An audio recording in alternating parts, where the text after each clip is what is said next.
Okay, looks like it's live. And let's get this open so that I can see comments. Okay, there's probably a more efficient way of doing that, but I haven't worked it out yet. So here's where we are. Scoot that a little farther over so I can fully read comments as they come in. Okay, great. Hello. So first a bit of order, because I still haven't solved this challenge. If you're watching the replay and you make a comment and you want me to be sure to see it, make sure that you tag me. Otherwise, Facebook doesn't let me know that somebody has commented. I see everything else in response to these, but not comments unless I'm tagged specifically for the live streams. I don't know why. It claims it should be notifying me and it just doesn't. So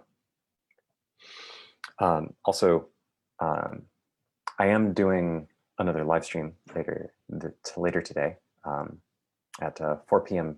Pacific. This will be a conversation.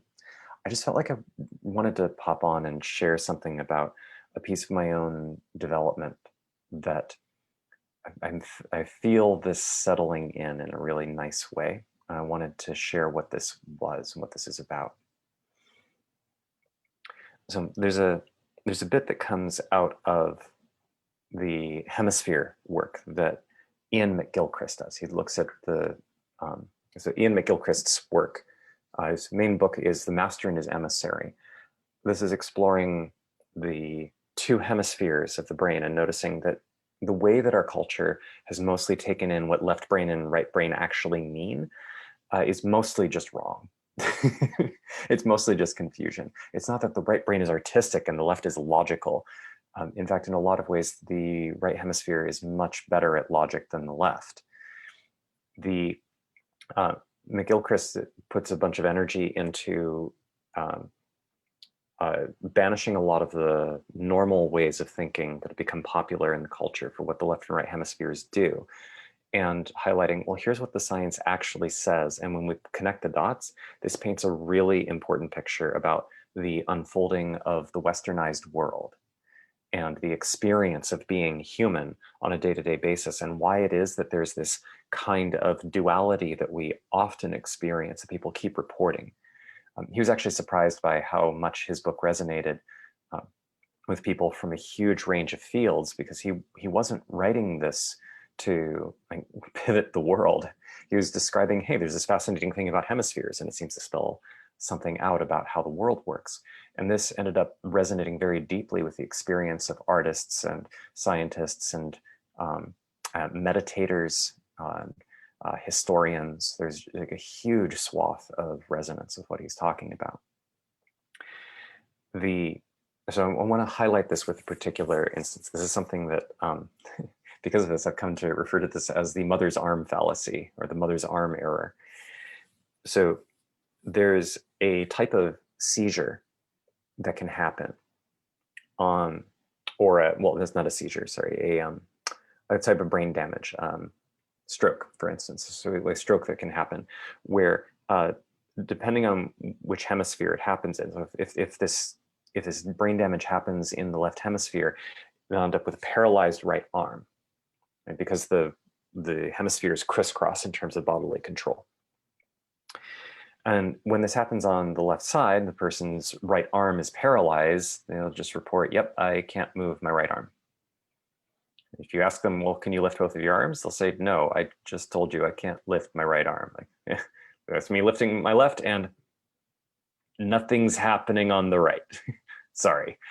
But if it happens on the right hemisphere, sometimes, and I don't know what percentage of the time, I don't know how frequent this is, it's just often enough to be notable. It might be just barely at all, or it might be every single time. I actually don't know. But often enough that we have a lot of clinical cases of this.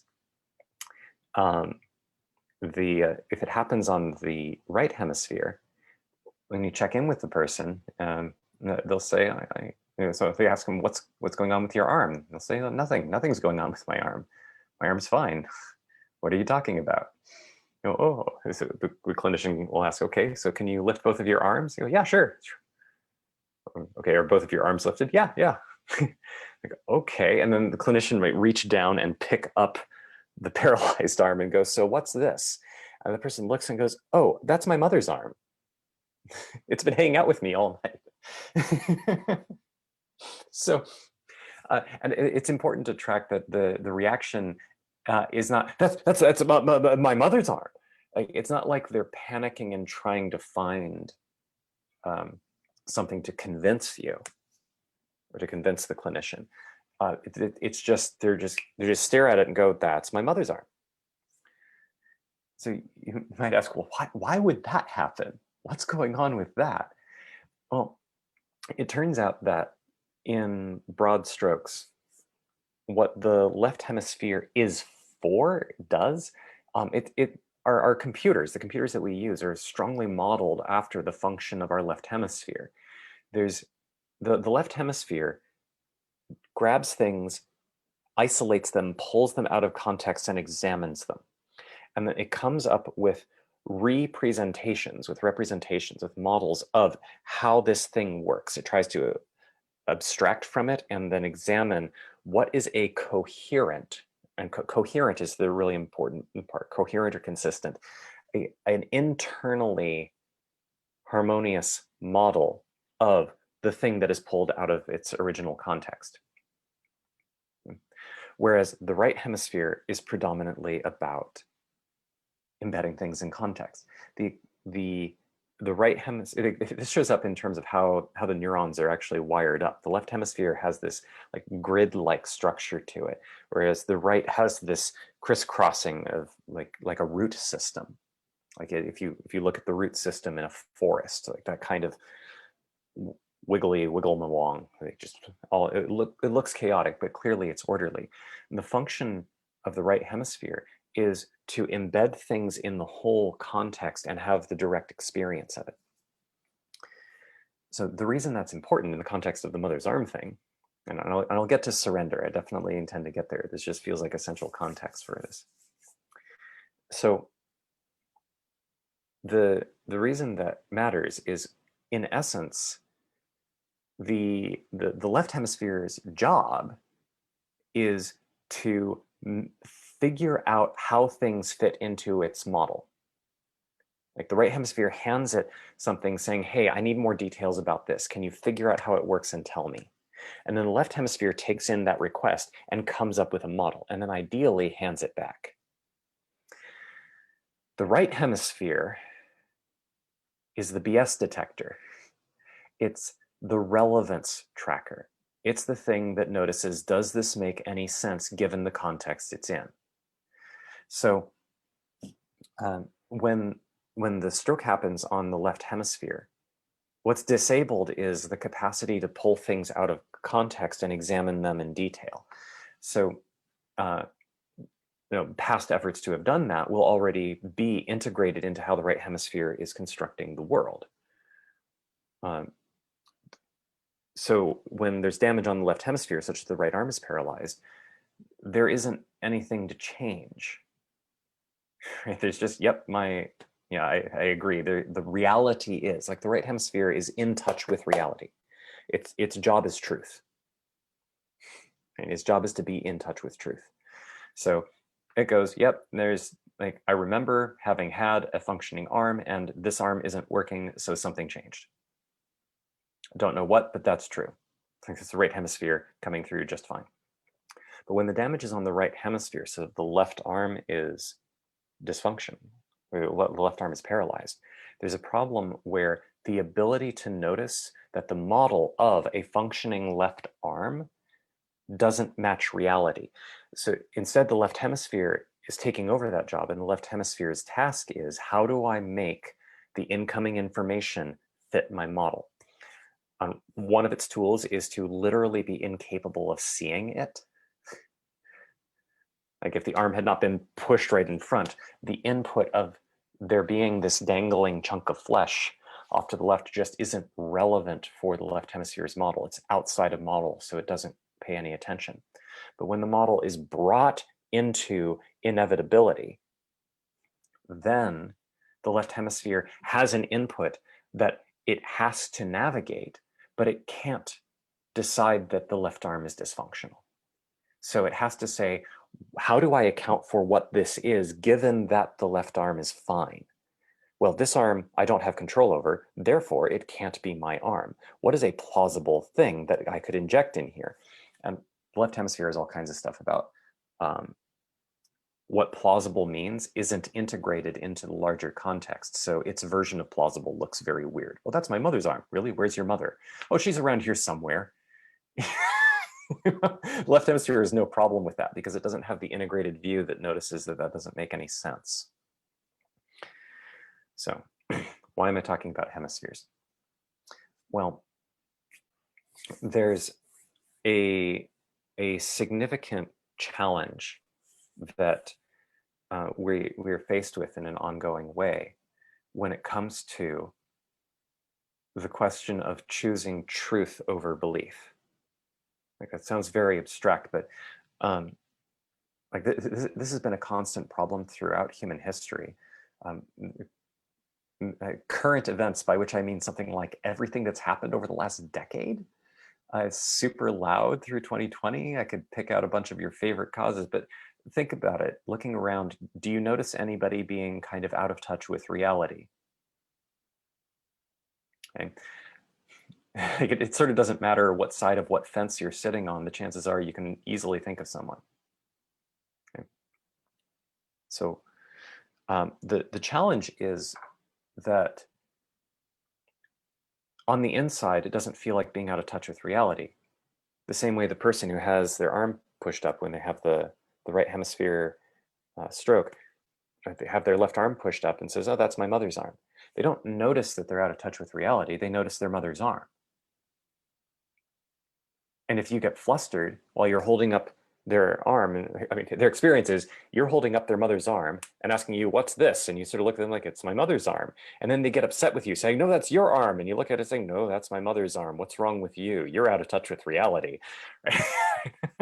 So there's a way where on the inside, people can't tell that they are out of touch with reality.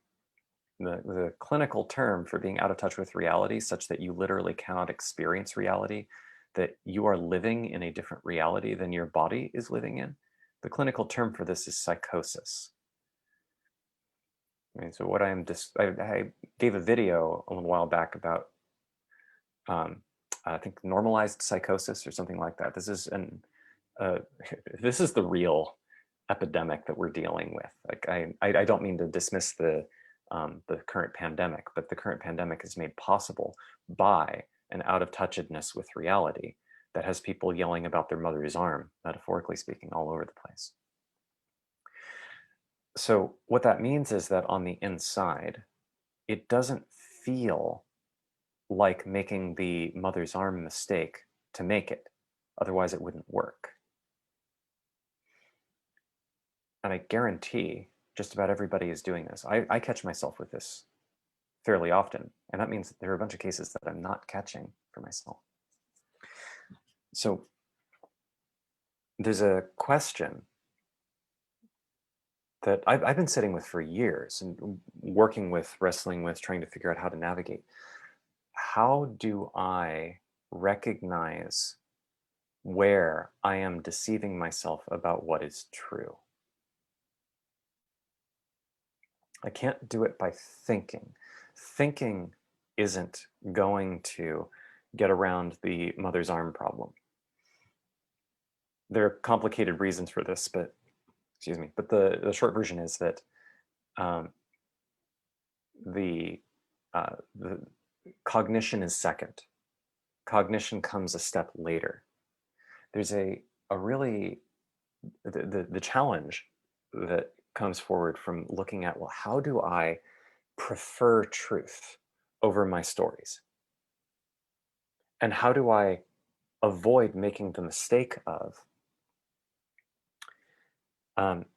telling myself I prefer truth over stories and then looking around and noticing nothing but proof that my stories were true, because I'm implicitly searching for that proof, and doing what's called confirmation bias, where I'm not even consciously trying, I'm just find my mind. Like if I look around the room and I say, let me look for things that are red, and then the red things pop out in my awareness.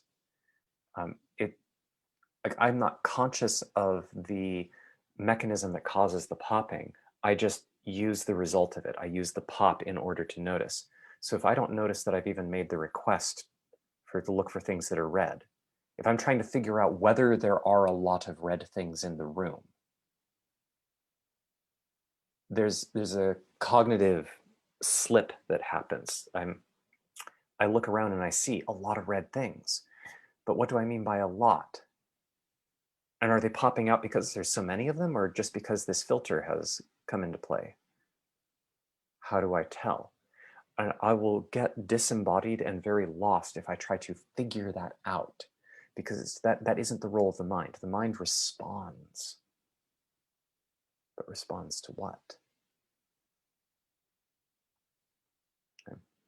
So in a lot of my past videos, I've spelled this out in what I experience as a lot of detail, and I think is close to, if not actually universal, that there's this sequence of energy rises from the body. I'm using the word energy to gesture towards a phenomenological experience, the same way anger is an energy, or sadness is an energy, or getting creeped out is an energy, like a feeling of ugh, like that.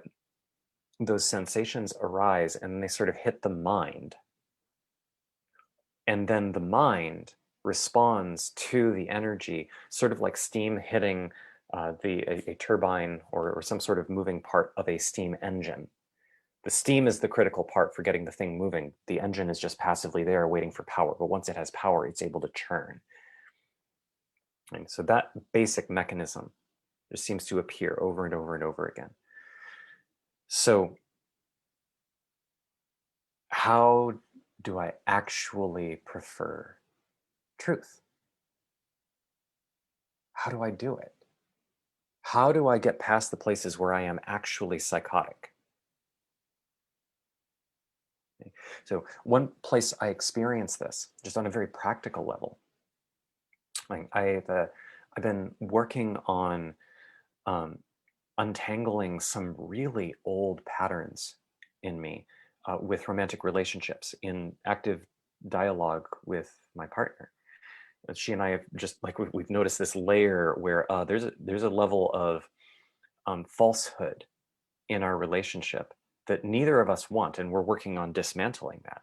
And what I'm finding as I engage with the process of dismantling is that my contribution to that level of falsehood, like this is some really old stuff, like his tendency to, like at one point, I think this was yesterday or 2 days ago, I sent her a little GIF that was just a couple of cartoon cats and one kissing the other on the head, and it said "Good morning," and it was just meant to be cute and sweet. And she responded not to that, but with a bunch of stuff that was exciting for her. And what my internal system did with that was just immediately went to, she didn't respond directly to the GIF. She's kind of ignoring it. Are we okay? Is this digging about this deeper level? Is this creating distance? Is there a problem here that doesn't need to be a problem? Or maybe this is a sign that actually, after we get rid of this level of falsehood, we aren't meant to be together, and that's bad. And now, none of this is, I'm translating. This wasn't the conscious thought. It was more like an energy that came up in response to, I saw this, that came in and it hooked me somehow. So the question of, okay, now I see this hook and I'm paying attention to the hook. How do I dissolve it? Sometimes just staying with the feeling of it, just being conscious of it, it will just sort of magically do things in the background. Sometimes I can notice, oh, there's a specific way where I am pulling on victim energy. Okay, oh no, this is being done to me. Or the persecutor version of victim energy of how dare she have ignored me? Or slipping into a rescuer version, they're just walking through the corners of Cartman's triangle, the third of three being, oh, Is she okay? Maybe I should check in with her. Maybe she's feeling distant and there's something I can do to support her feelings and her being connected. Like, let me rescue her, right? So if I'm pulling on that kind of energy and that interacts with um, this place where I'm getting hooked, if that's what makes the hook happen, then I can notice that and just sort of pay attention to the victim energy. And rather than using it, I can notice the arising, and then it doesn't catch on the hook. But that isn't what I noticed here. What I noticed was tug. And then I didn't believe the things that my mind started saying, but my body did. My body was starting to react, and that was influencing my capacity to use my mind. So we ended up having a bit of friction in our conversation later that day, in part because I couldn't not bring this tangle forward. So the other option was to hide that I was experiencing this. And exactly the thing that we're working through, like one of the places where I contribute to a falsehood in our relationship is when I anticipate there is something I am experiencing that she might not be able to handle, and I try to hide it in order to protect her, and therefore hide an aspect of myself, hiding an aspect of what's true. So all of this boils down to this question of, well, great, so how do I deal with that hook? And the truth is, I don't know. I have some methods, I have some processes, but there's a level at which I have to admit I don't have control. I don't have choice about what's going on there. I notice that there's this urgency to try to solve it. And there's this kind of craziness that's related to what I was talking about yesterday, this business of trying to affect things that I can't affect and dealing with my inability by trying harder and putting more energy into it and getting adamant about it. But the truth is, I don't know how to unhook that. I have some pieces of it. I know it's important to be with it. I'm not entirely clear on what being with is. I can break it down. This is a matter of noticing where in my body is that sensation. Can I notice them and refine, put effort into the refinement of the perception of the moment of shift, the moment where I start to lean into, are we okay? And to trace that back to what precisely was the ping? What was the emotional flashback, to borrow a term from a friend, Malcolm Ocean? This um, this flash of no longer being present to what is, but instead living in an emotional memory of something or some cluster of things that have happened to me in the past, or that I've interpreted in the past and have now embedded that interpretation at the energetic level low in my belly.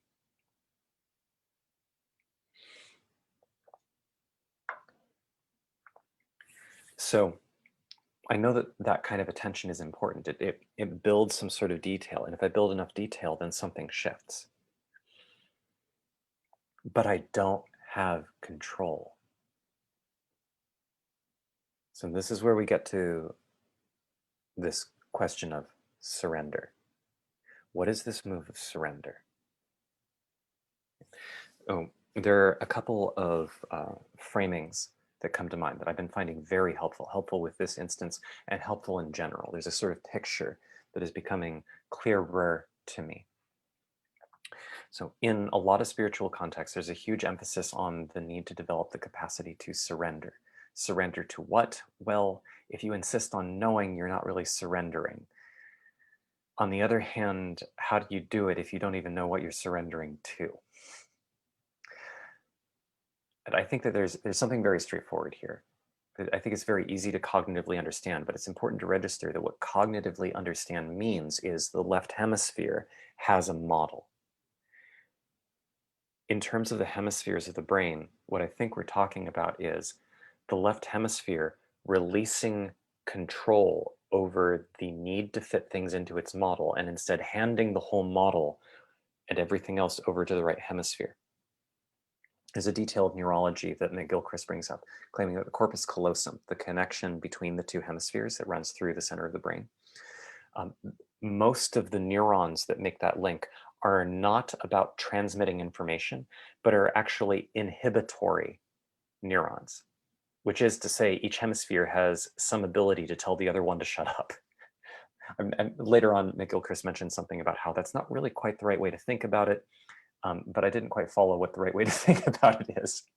I find that this as a piece of a model, as a way of understanding the dynamic, is actually really helpful, that each of them has some ability to say, hey, look, the whole reason we work together well is because we work separately. We do separate things and then we interact.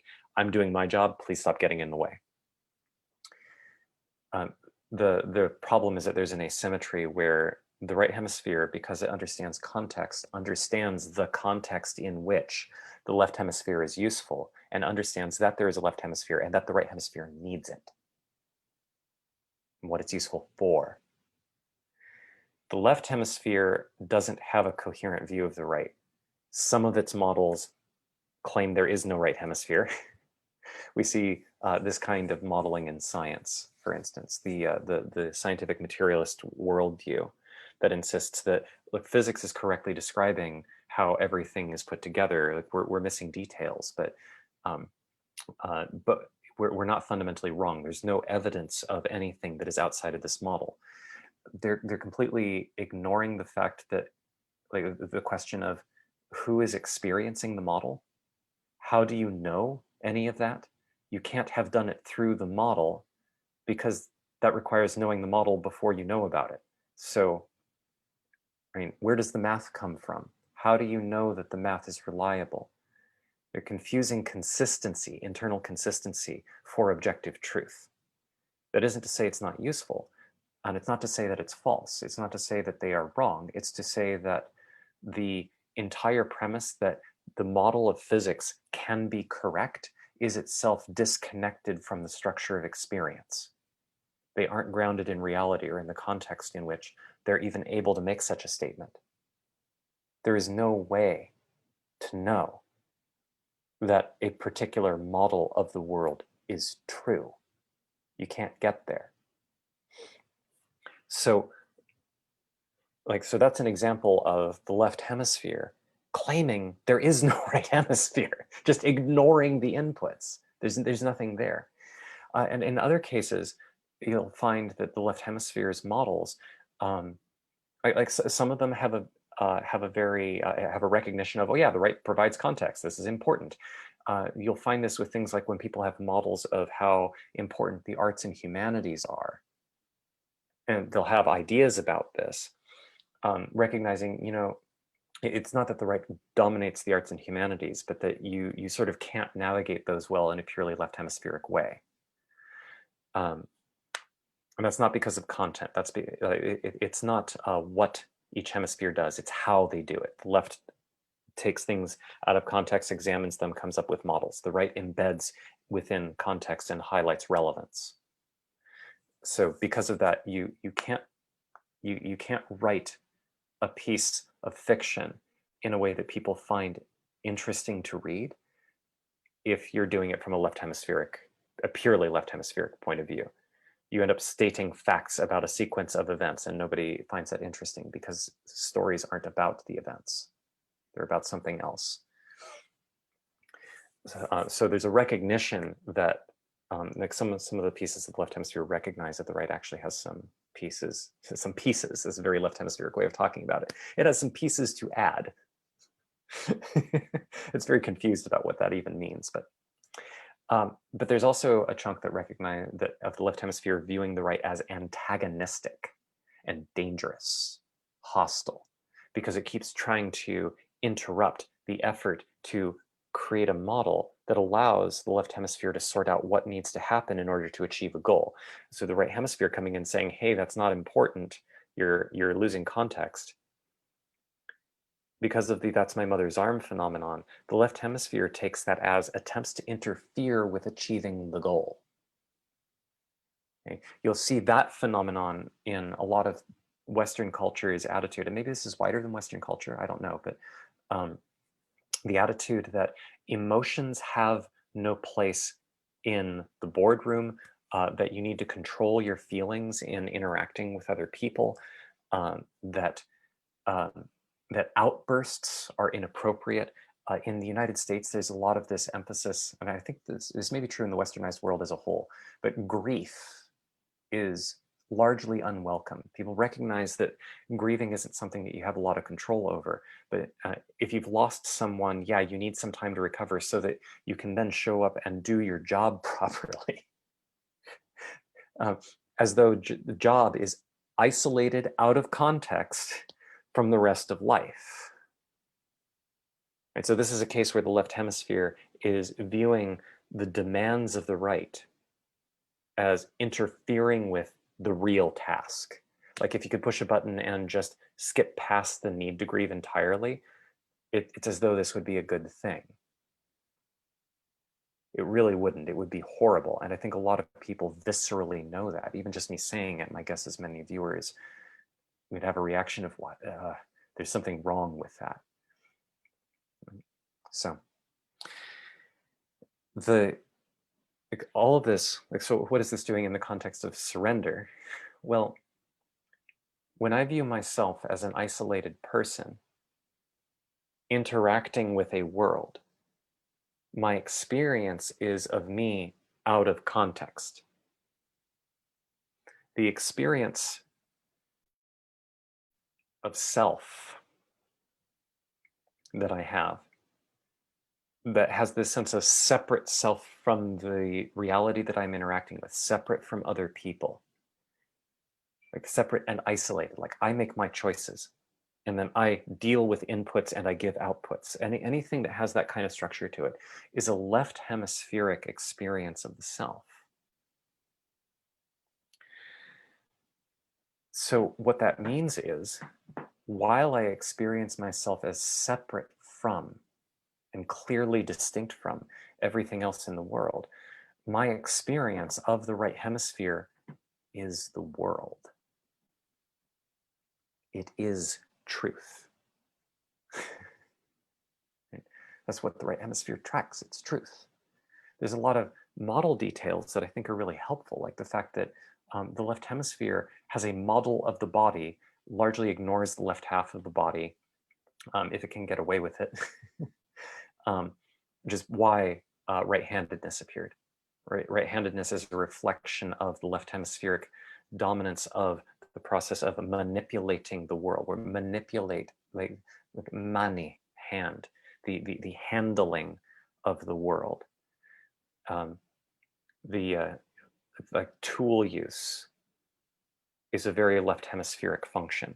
So because there's this goal operation, this like, how do I achieve the goal of understanding, examining, and going from A to B? How do I do that? So right-handedness appears. But the left hemisphere is viewing the body as a tool, as sort of a meat sack that you, or a machine that you learn to manipulate. The left hemisphere, oops, I think I said that backwards. The left hemisphere views the body as a machine. The right hemisphere, while it's more connected to the left half of the body, actually integrates the whole and has the body as lived. This is part of the reason why I keep coming back to this business of noticing, paying attention to. What is the actual lived experience? Not the idea of the lived experience that's going up in some sense, but instead coming down. That is part of the experience of the shift to right hemisphere dominance, the context embedding. And that feels like wholeness, and where like, not only is there an embodiment, a recognition of, oh, I can move these, although the I can move these to achieve a goal starts to go in the left again, but just the recognition of the livedness, the embeddedness, the sensation of the body in this context makes a shift towards the right. The right is sort of, the right is sanity. The right tracks truth, and it tracks relationship to truth. So what that means is, because of the "that's my mother's arm" effect, while I'm going around experiencing the world as a separate being, where I am trying to do things like trying to get rid of that hook, trying to dissolve or change or something, that hook that had me reacting to my girlfriend's non-response to my GIF. Like it sounds so childish in a particular way when I talk about it, and it is. It's immature. The question of, well, how do I mature? How do I digest that? I don't know. I don't know how to manipulate each of the pieces. I know how to reach and change and shift and move in order to achieve this result, which is to say, my left hemisphere is inadequately supplied for the task of achieving this goal. So there is a move that I have to do in order to have a hope of opening things up to creating a real change, which is I have to let go. Because I, in that sentence, is referring to a left hemispheric model of the self. So the left hemisphere version of myself has to recognize that I do not have the power to achieve the thing that is important to me. I have to surrender to the isness. If I think I have to surrender to my right hemisphere, there's actually a danger here, because the left hemisphere, this is one of the slippery things about having this hemispheric model, in that the hemispheric model is itself a left hemispheric model. If it can be depicted completely by words, like if it can be articulated clearly, this is a good sign that you're dealing with a left hemispheric model. And also, if you're drawing a cartoon of this, if it could be depicted in a thought bubble, it's probably a left hemispheric model. The right hemisphere doesn't divide things with a thought bubble. The experience of right hemispheric thinking isn't separate from the direct experience of reality. It's the same thing. So on the inside, the left hemisphere surrendering control to the right doesn't feel like the left hemisphere surrendering control to the right. It feels like I am letting go of the need to be the one in control of how this happens. That doesn't mean I don't care, but it does mean I surrender in my recognition that I do not have the power to change this. So there are a couple of things in spirituality. I think a lot of spirituality is secretly about, how do you give control back to the right hemisphere? A tremendous amount is about that. At its core, I think the spirituality that is worth paying any attention to is about attuning to truth, caring more about truth than anything else, not as a concept, but as a direct lived experience, and striving to clean out all of the parts that are divorced from truth, that are trying to avoid truth and trying to live in one of these thought bubbles. Instead, opening those up, surrendering them, having those be in service to the ongoing unfolding of reality,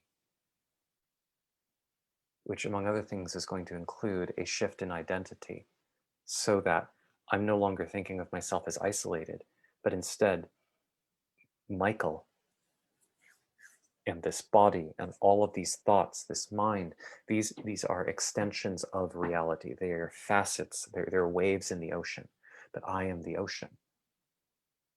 Not as a left hemispheric model, but as a direct experience. It's a very natural shift. It's a very natural shift when understood in the proper context. I think that this doesn't have to be too mysterious.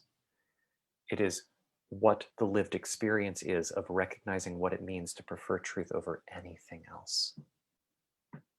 And in particular, noticing the logic that, like, I found this particularly valuable, noticing that trying to achieve a goal at the expense of attunement to truth means exactly that I am trying to achieve a goal in ways that cannot be realized.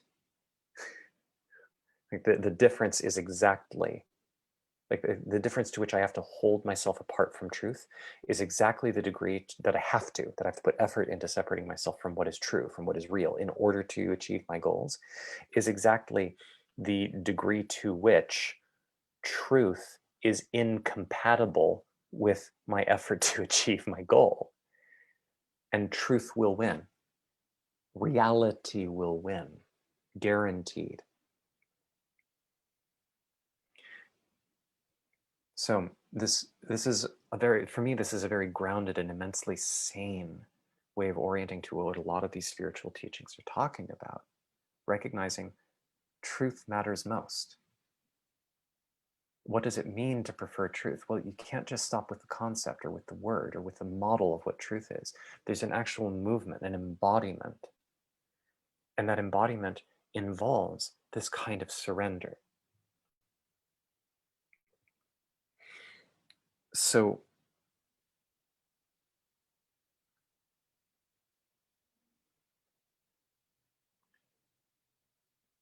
the movement, well, I was actually tempted to name this video about prayer. Because part of what has been clicking for me is a recognition of, like, I find myself wanting to do something that I think may have been the origin of the idea of prayer or the idea of worship. It's not that, like, there's, it's in, I find myself wanting to make an adjustment here.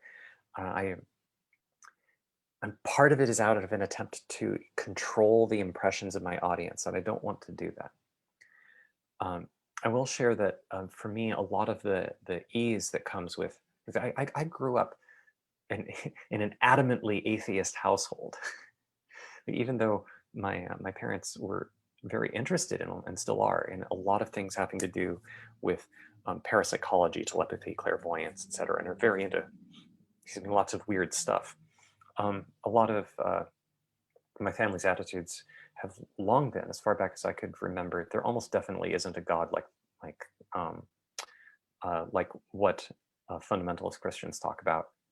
Um, and my dad would add, and if there is, that son of a bitch is going to pay. So I grew up in this kind of context. And so for me to start to notice that there are some aspects of religious language that actually capture some of what I'm trying to say fairly nicely, creates a sense of discomfort. Some of that discomfort has to do with wanting to control how people perceive me. And that form of being hooked, I'm just not interested in. I don't want to worry about. That's your business. That's not mine. But there's also the whole reason I was using that as a proxy. Am I going crazy? Am I converting myself? The simple answer is no. Um, the when I'm tempted to talk about prayer and worship and God, what I'm talking about, I could just as well talk about reality. There's this concept from Gnosticism, the demiurge, that I think helps to clarify this quite a lot. It's the idea of um, like the Gnostics held that the creator of this world, which they called the demiurge, is actually a sadistic monster, and created most spiritual teachings in order to distract people from the fact that they are in a sort of matrix-like prison. In fact, the Matrix is a depiction of a flavor of Gnosticism that mixed with Neoplatonism. That's why the main character is called Neo. That's for Neoplatonism. But the whole philosophy is Gnostic, that the gods of this world, the gods of the Matrix, are actually malevolent and are trying to deceive you constantly. That in order to get beyond it, you have to have direct knowing, gnosis, which like the type of knowing was called gnosis, Gnosis, which I think is etymologically related to the English word knowing or knowledge, which is why we have the KNO structure in the front there, same as the GNO from Greek for gnosis. So that kind of knowing, gnosis, is meant to bring you into touch with the God beyond all gods, the truth that is transcendent. And some arcs of Gnosticism brought in an aspect specifically of Christ bringing gnosis into the world, that's what Christ is about. The Christian Gnostics didn't view his crucifixion as relevant. They viewed his teachings as relevant. And the crucifixion was just a continuation of the lords of the matrix doing their thing.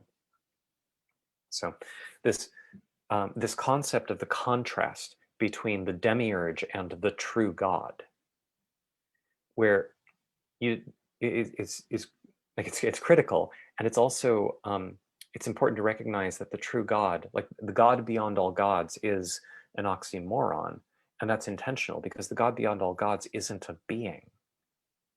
It isn't not a being either. There's some paradox mixed in there, but both in Gnostic philosophy and also from my own personal experiences of going beyond the limitations of the illusion of there being a coherent 3D world.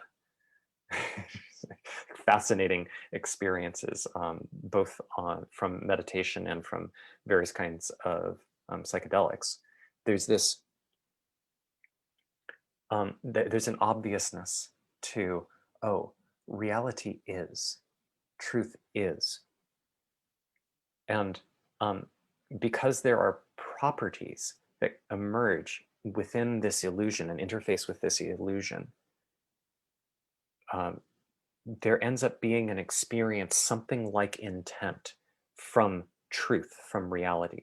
So, sort of like how evolution displays a kind of intent, even though evolution is basically a mathematical principle. It's just something that outputs from matter doing its thing. So when I talk about prayer and worship, I don't mean of a demiurge. This is what most of the mainstream religions focus on. They'll talk about, like they don't use the Gnostic concept of a demiurge, but they do have a personification, like praying to Christ. There's something useful about that, but it's not any more useful, I think, than asking, what would Socrates do? Or you pick your favorite wise person, or maybe a cluster of wise people, and you sort of go through saying, what would this person do? Great, and what would this person do? And you try to learn from an internalized version. Like there's something very useful about that. But that's a cognitive trick. That doesn't result in deep surrender.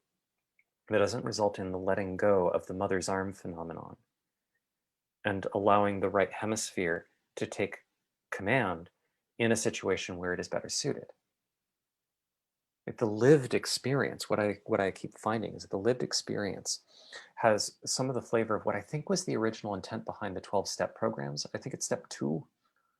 I never learned what these steps are. I've never gone through one of these programs, but like step 1 in Alcoholics Anonymous is you admit that you have a problem. Like, my name is so-and-so and I am an alcoholic. Right? So this is a gesture towards facing the truth, admitting that that's not your mother's arm, that's your arm.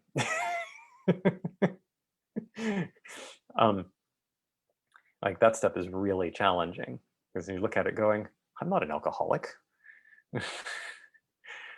Which is tricky because what if you're not? What if you in fact aren't an alcoholic? Like, oh, but you've had alcohol before, huh? Like this is more mother's arming.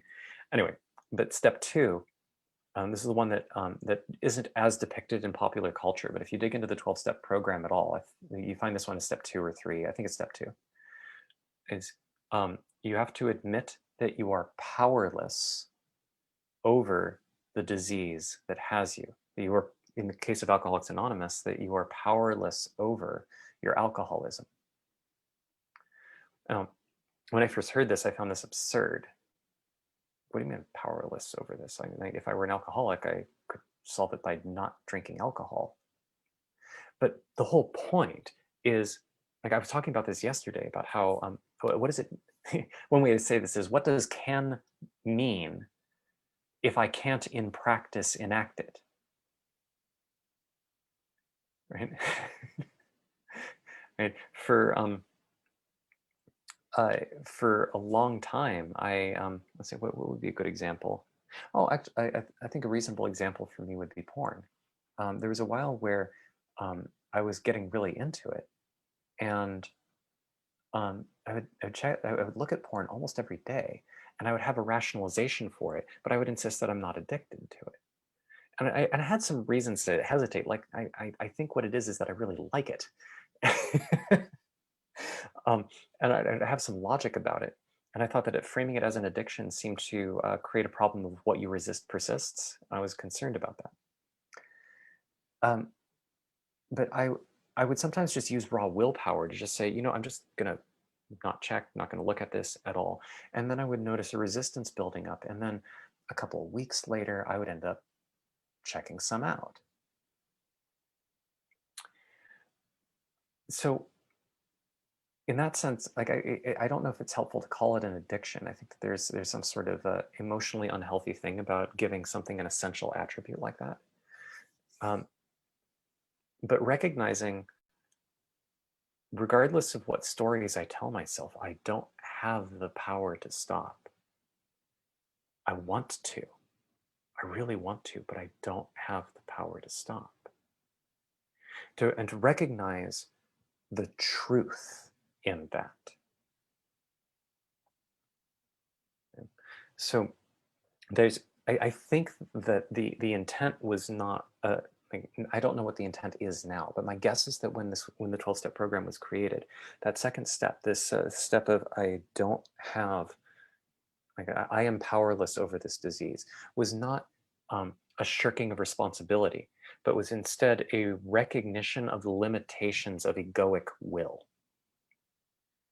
That if I admit that I have this problem and that I've already tried to solve it.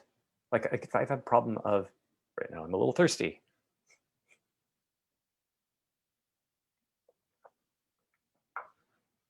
Ah, problem solved. Right? I'm not powerless over that problem. My ego is quite sufficient to deal with that situation. It's quite a useful vessel for that. But when it comes to something like I largely solved the porn thing. There was that was in part from my trip to Mexico. I recognized um, trying to how relevant is it to explain that?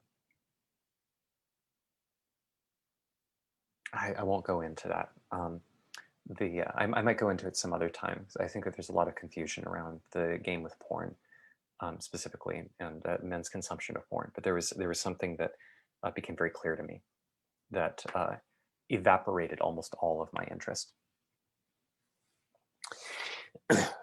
without dismissing the kind of erotic pleasure that came from watching it before. This is not like condemning it or anything. It was just recognizing, oh, the whole reason I do this is because of this, and doing this is corrupting this. So, no, not interested. So, but that hook I was talking about with my girlfriend, that's a much clearer example here, where like I've worked on it and trying to be aware of it, and tried to dissolve it and breathe into it and meditate on it, and go through cognitive reasoning about how this stuff doesn't make sense, and try to feel the emotions and walk through it. And a bunch of these have been helpful before, but I notice, oh, but the inclination to be hooked is still there. So what that means is regardless of what cognitive things I have to say about, oh, but I am truly everything, blah, blah, blah, that's fine, but that isn't my lived experience. My lived experience is that I do not have control over my hookability in this case. So in a very important way, I am powerless over this problem. But that isn't me going, no, I'm powerless. I guess I'm just going to get hooked. That's like giving up.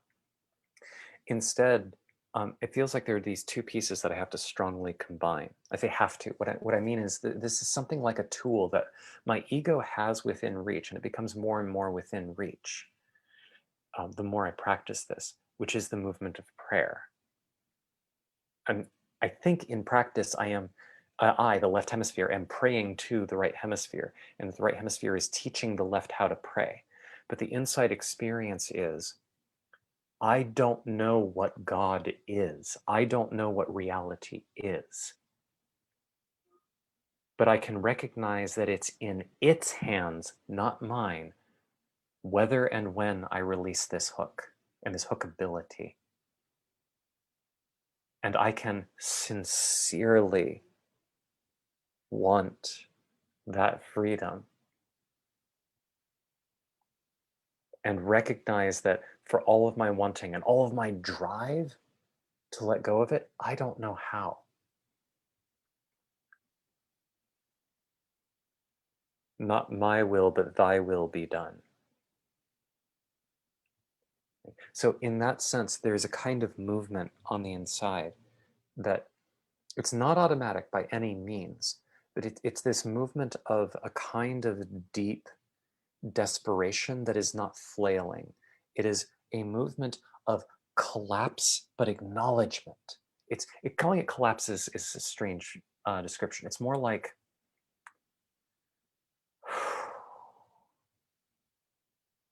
you've got me. I can't go farther. It is up to you. I recognize it.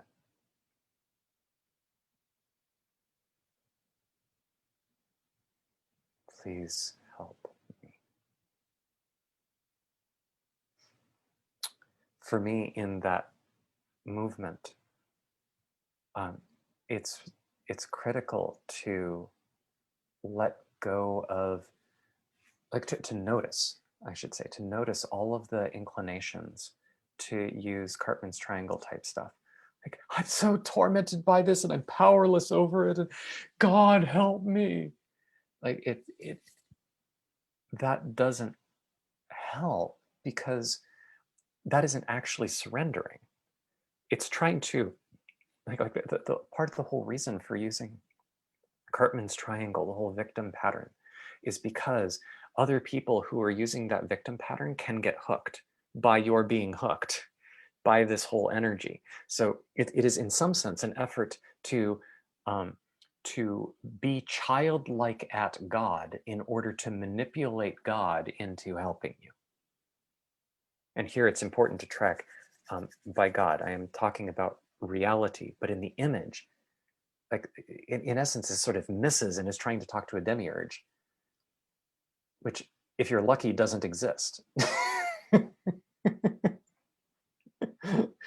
Although, in truth, I think the left hemisphere is a really good candidate for the demiurge, for being the demiurge. You are the demiurge. You're trying to manipulate yourself. Which is, it's a lot of the experience that I notice when I try to shame or guilt myself. Like, come on, I need to make sure I reply to each of these emails. This is important. Come on. Like, I'm trying to whip myself into action. And then complain to God, God, why are you abusing me so much? Why do I feel like shit? Well, because you're doing it to yourself, says truth. So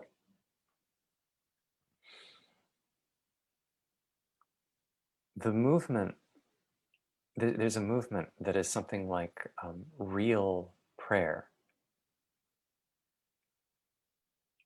Which I have occasionally stumbled on, and I'm slowly learning to do more and more. But I think ideally is an ongoing state. It's not just a technique for getting the right hemisphere to solve my problems for me. That isn't what the right hemisphere is for. That's the left hemisphere's view. The left hemisphere is the computer.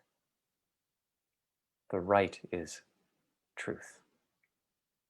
So how can I release all inclination to use reality for some other purpose, and instead bring my desires to the table as part of what is true and say, this is what I want. I will put all the energy I can into the directions that matter. And I recognize that I cannot control all of the influences that matter. All I can do is listen to what is true and do what I can.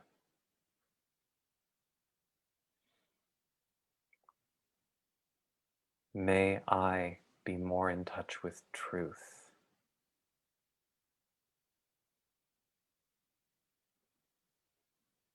May I always prefer truth over anything else.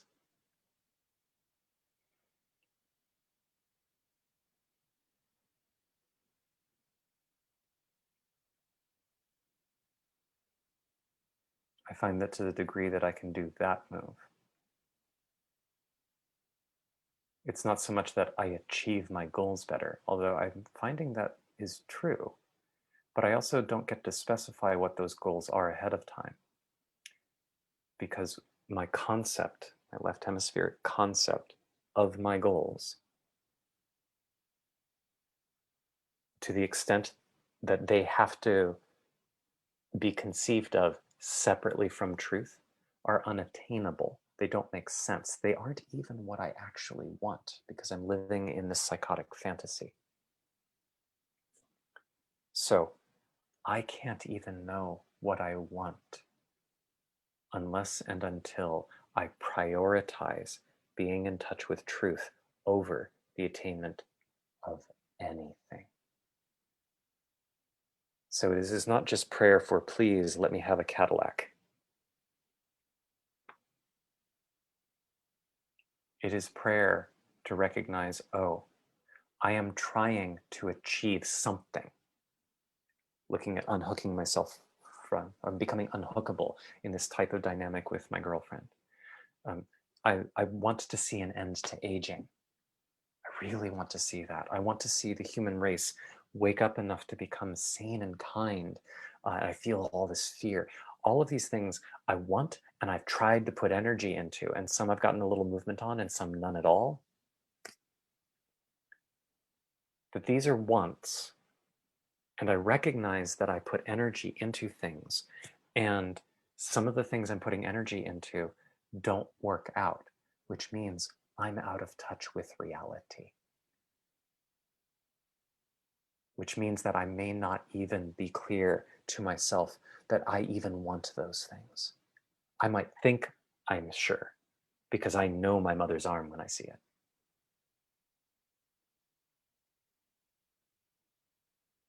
But for me to actually feel fulfilled, the absolute best I can do is to let go of everything I think I want, everything I think I am, not to reject it, but to do my absolute level best within my capacity to notice that none of that matters to the extent that it is disconnected from truth, that it isn't rooted in reality.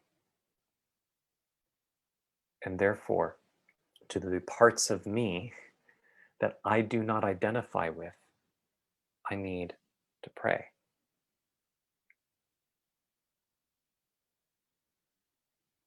Please help me align with truth and to realize, to make real whatever the most true thing is that my desire for not being hooked, my desire for the end of aging, my desire for a sane and kind human race. Let whatever the truest aspect of reality that has me desiring these things, let that truth come into my awareness and be fulfilled. It is not up to me, but I desperately, desperately want it.